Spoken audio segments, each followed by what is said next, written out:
Assalamualaikum warahmatullahi wabarakatuh. Selamat pagi para peserta webinar semua. Saya Dr. Agus Bagio akan menyampaikan topik mengenai COVID-19 cardiovascular manifestation, the role of cardiologist. Ya, kita mulai. Kita tahu bahwa COVID-19 ini sesungguhnya merupakan penyakit infeksi sistem respirasi, namun dapat melibatkan sistem kardiovaskular, diantaranya hipertensi, cedera kardiak akut, miokarditis, penyakit jantung koroner, gagal jantung akut, dan aritmia. Manifestasi utama dan hipotesis mekanisme keterlibatan sistem kardiovaskuler pada COVID-19 adalah sebagai berikut. SARS-CoV-2 berikatan pada protein S2 transmembran untuk menginvasi sel inang, seperti pneumosit tipe 2, makrofag, sel endotel, perisit, dan kardiomyosit yang berujung kepada inflamasi dan kegagalan organ multiple. Infeksi dari sel endotel atau perisit sangat penting karena dapat menyebabkan disfungsi mikrovaskuler dan makrovaskuler yang berat. Infeksi dari saluran pernafasan, khususnya pneumosit tipe 2 oleh SARS-CoV-2 dimanifestasikan dalam bentuk progresi dari inflamasi sistemik dan overaktivitas dari sel imun yang menyebabkan badai sitokin, menyebabkan peningkatan kadar sitokin seperti interleukin 6 dan lain-lain. Oleh karenanya, sangat memungkinkan bahwa sel T yang teraktivasi dan makrofag dapat menginfiltrasi miokardium. Jadi, karena badai sitokin ini akan bisa menginfiltrasi pada miokard dan bisa terjadi gangguan pada miokard, dan akan menyebabkan terjadinya miokarditis yang fulminan dan cedera kardiak yang berat. Proses tersebut dapat memperberat terjadinya badai sitokin. Dengan cara yang serupa, invasi virus dapat mengakibatkan cedera langsung terhadap kardiomyosit sehingga menyebabkan disfungsi miokard yang bisa mengakibatkan juga aritmia. Jadi karena terjadinya invasi ke myosit, maka bisa juga mengakibatkan aritmia. Kemudian juga bisa mengakibatkan terjadinya sindrom koroner akut. Ya. Semua pasien STEMI harus dikelola seolah-olah mereka menderita COVID-19. Intervensi perkutan primer tetap menjadi terapi reperfusi pilihan jika memungkinkan dan aman untuk petugas kesehatan serta pasien lainnya. Jika target waktu tidak dapat dipenuhi dan tidak ada kontraindikasi fibrinolisis, maka fibrinolisis harus menjadi terapi lini pertama. Jadi intinya bahwa kalau melakukan intervensi pada pasien COVID-19 harus dipertimbangkan keamanan dari petugas dan pasien lain serta kontaminasi alat. Keputusan untuk tata laksana invasif atau non-invasif pada pasien SKA dengan COVID-19 harus dengan hati-hati, karena bila terjadi disfungsi mikrovaskuler berat yang menyebabkan infark miokard akut, non-obstruksi arteri koroner atau dikenal MINOCA, ya, maka kita bisa mendapatkan kontaminasi atau penularan, tapi tidak mendapatkan tindakan intervensi untuk primary PCI misalnya. Para ahli banyak yang sepakat bahwa selama pandemi ini lebih mempertimbangkan memilih fibrinolysis. Jadi kalau memang punya kapasitas pusat pelayanannya bisa melakukan keamanan, melakukan primary PCI, maka itu diutamakan. Tapi kalau tidak, maka dipilih fibrinolysis. Juga demikian juga pada pasien-pasien yang non-ST elevasi. Ya. Kalau ada kesempatan pada pusat pelayanan yang sudah siap melakukan pelayanan primary PCI dengan aman, maka itu menjadi pilihan utama. Tapi kalau tidak, maka kita harus scoring dan dilakukan tindakan-tindakan non-invasif. Pada pasien penyakit jantung koroner kronik, ya, stabil, maka terapi medis harus dioptimalkan dan tindak lanjut klinis atau konsultasi dengan daring perlu dilakukan untuk mengevaluasi kemungkinan perubahan status klinis dari pasien yang stabil tadi sehingga memungkinkan memerlukan perawatan di rumah sakit. Obat-obat rutin seperti aspirin, beta bloker, statin, dan nitrat tidak mempengaruhi perburukan pasien COVID-19. Ya. Bagaimana bisa terjadi miokarditis? Harus dicurigai pada pasien-pasien COVID-19 dengan presentasi klinik gagal jantung atau shock kardiogenik akut tanpa kelainan kardiovaskuler sebelumnya. Ada nyeri dada akut, ada perubahan ST segmen, atau munculnya aritmia. Dan ini memang untuk diagnosa pasti sulit karena basicnya adalah harus melakukan endomyocardial biopsi. Tapi ini tidak direkomendasikan dan belum tentu di semua center itu tersedia. Tapi dengan adanya CMR mungkin bisa membantu menegakkan diagnosis. Bagaimana kalau pasien gawat darurat itu mengalami shock kardiogenik atau henti jantung? Kalau di luar rumah sakit, maka keadaan yang sangat tergantung pada waktu dan memerlukan sumber daya yang sesuai, teruji, dan terlatih, serta jaring layanan yang khusus. Namun karena kondisi sarana dan prasarana sumber daya yang terbatas, maka tidak semua pasien dapat menerima perawatan intensif dengan seksama. Pada situasi sulit ini, perlu dipertimbangkan kesetaraan, meminimalkan orang jadi sakit berat atau meninggal, dan keamanan petugas kesehatan, serta menghormati hak-hak pasien. Jadi intinya kalau mau melakukan CPR, maka harus sedia dengan APD level 3, batasi personil, jangan banyak-banyak. Kemudian kalau menggunakan alat bantu napas, paling tidak lampu back and mask, maka harus ada seal untuk filternya, ya. Jadi supaya aman bagi penolong, dan ini harus diutamakan untuk melakukan intubasi secepatnya. Saat melakukan intubasi tidak diperkenankan melakukan kompresi dada. Ini penting. Sedangkan basic life support-nya ya seperti biasa, hanya itu tadi pesannya, jangan melakukan CPR kalau tidak menggunakan APD level 3, batasi personil, dan utamakan secepatnya melakukan intubasi kalau memerlukan airway management. Ya. Untuk advanced cardiac life support maka juga tadi pesannya sama. Yang lain-lain tidak ada bedanya. Bagaimana pada pasien yang mengalami hipertensi?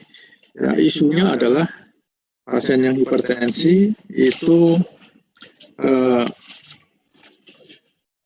obat-obat ACE inhibitor dan ARB ini menjadi kontroversi, apakah boleh dipakai atau yang sudah lama menggunakan boleh dilanjutkan. Tapi keputusan dari banyak profesi mengatakan bahwa itu tidak mempengaruhi outcome daripada COVID-19 yang menggunakan ACE inhibitor atau ARB. Jadi yang sudah menggunakan lanjutkan, karena kalau dihentikan pasien-pasien gagal jantung atau hipertensi bisa memperburuk kondisi, kecuali hipertensinya itu stabil, maka bisa dipertimbangkan kalau dimungkinkan untuk di stop ya di stop. Ya. Jadi hipotesisnya banyak yang mengatakan bahwa dengan adanya penggunaan dua obat itu bisa menjadikan upregulation dan memperberat kondisi infeksi COVID-19-nya. Ya, ini kira-kira pilihannya kalau kita mau menghentikan atau meneruskan. Tapi kalau itu pasien gagal jantung, maka ditakutkan, dikhawatirkan kalau di stop maka akan memperberat kondisi gagal jantungnya. Jadi dari ESC pun demikian memutuskan bahwa tidak ada bukti yang kuat untuk kita menghentikan ACE inhibitor atau ARB. Ya. Bagaimana kalau terjadi gagal jantung? Ya, pemeriksaan penunjang BNP, NT-proBNP dan point of care ekokardiografi dapat dipertimbangkan. Jadi untuk gagal jantung yang terjadi pada pasien COVID tanpa ada riwayat sebelumnya, maka penunjang itu bisa dipertimbangkan untuk dilakukan. Sedangkan pasien gagal jantung yang kronis harus diusahakan mengurangi kunjungan ke rumah sakit yang bisa dibantu dengan konsultasi daring atau telemedicine. Seperti pasien hipertensi tadi, jadi kalau stabil maka kita buka saja virtual klinik.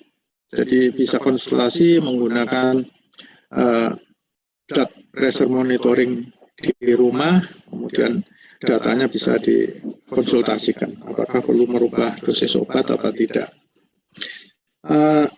Bagaimana dengan kejadian aritmia? Ya? Pada COVID-19, maka aritmia ini bisa dipicu oleh metabolic dysfunction, sympathetic overstimulation, cytokine storm, myocardial injury atau damage, myocardial ischemia, hipoksia, shock, maupun electrolyte imbalance. Dan jangan lupa bahwa obat-obatan COVID-19 itu juga ada yang bisa memicu aritmia.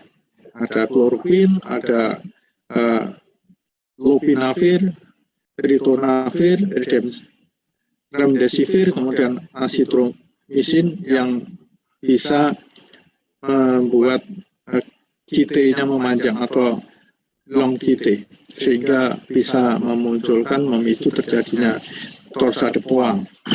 Dan dalam kondisi demikian, maka ini harus diwaspadai. Sebelum memberikan obat-obat yang bisa mempengaruhi QT interval, maka harus dilakukan pemeriksaan ECG awal untuk menilai apakah QT intervalnya sudah memanjang atau belum, sehingga tidak memicu pemberian obat itu terjadinya torsade Poinct.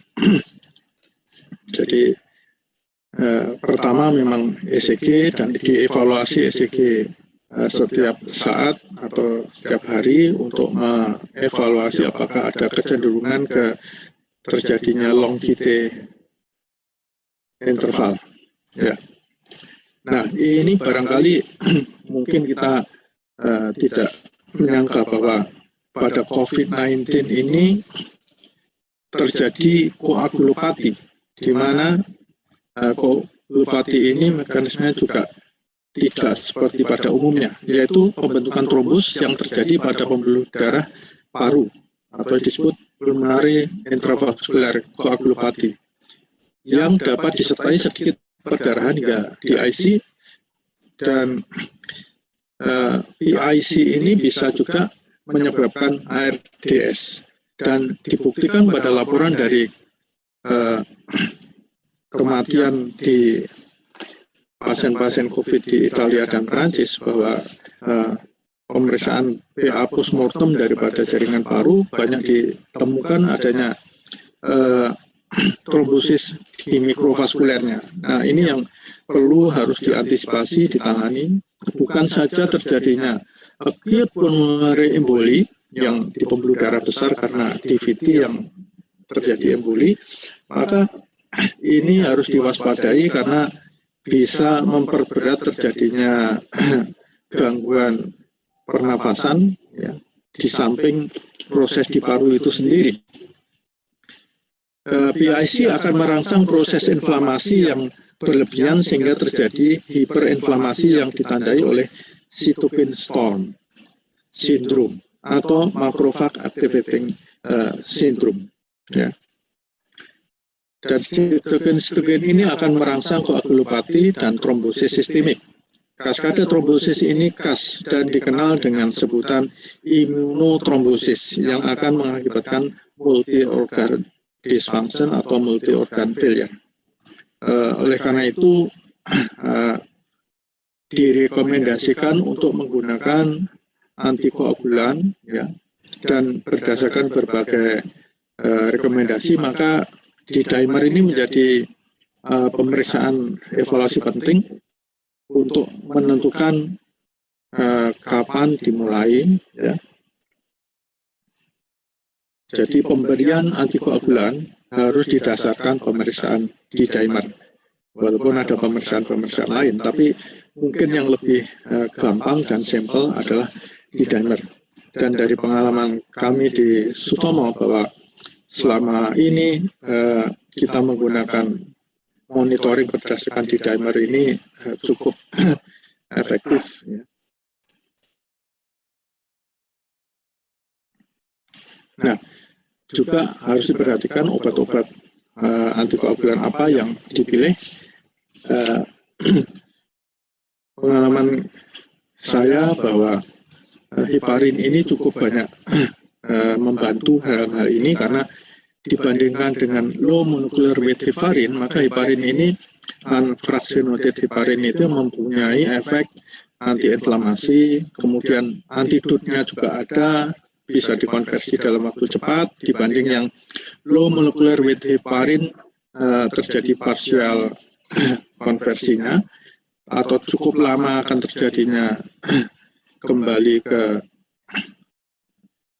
data-data awal dari penilaian koagulasinya. Dan bagaimana kalau pasien itu sudah membaik atau pulang dari rumah sakit, apakah heparin atau unfractionated heparin atau LMDH ini masih dilanjutkan atau tidak? Maka ada beberapa studi yang mengatakan bisa diganti switch ke oral antikoagulan, yaitu direct oral antikoagulan, ya, sehingga memudahkan penderita.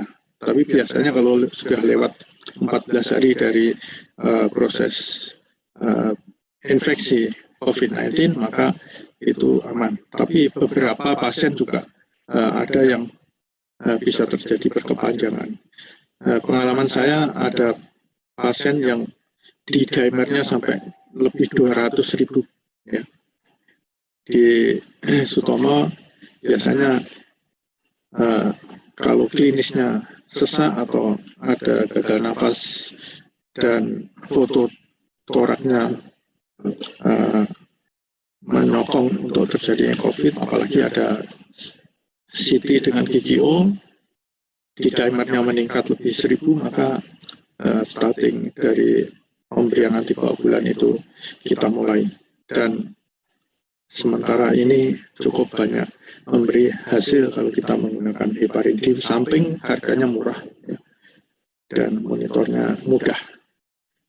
Baik, itu yang bisa saya sampaikan mengenai peranan ahli jantung atau kardiologis dalam merawat pasien COVID-19. Jadi peran kardiologis harus terintegrasi dalam pelayanan COVID-19 ini, bukan hanya paru, penyakit dalam, anestesi, tapi kemungkinan terjadinya masalah kardiologi, kardiovaskuler muncul di dalam pasien COVID-19 ini cukup besar, dan berdasarkan data yang ada, maka pasien rawat yang dikonsultasikan atau rawat bersama dengan kardiologi ini cukup banyak, lebih dari separuhnya. Baik, menjadi perspektif kita bersama untuk menyiapkan diri menghadapi atau merawat pasien COVID-19. Terima kasih. Assalamualaikum warahmatullahi wabarakatuh.